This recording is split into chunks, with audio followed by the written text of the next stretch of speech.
With more calls for police reform, the LAPD chief says it's still too difficult to fire some of these officers. Chief Michel Moore saying that the city's charter stands in the way of delivering more accountability.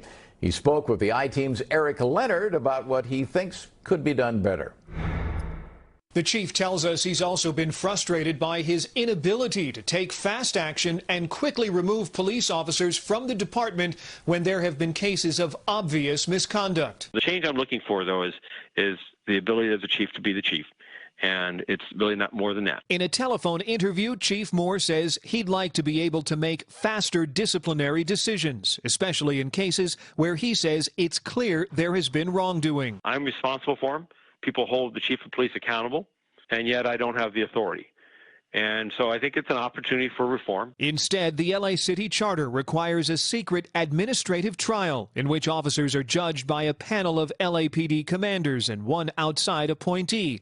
The chief does not have direct authority to fire an officer.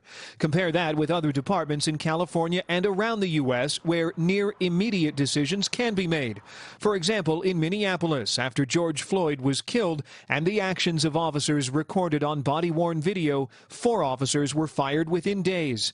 LAPD administrative cases can last for months or more than a year, and Moore says those proceedings can have the effect of reducing the public's confidence in the police department. I think that it's part of a solution.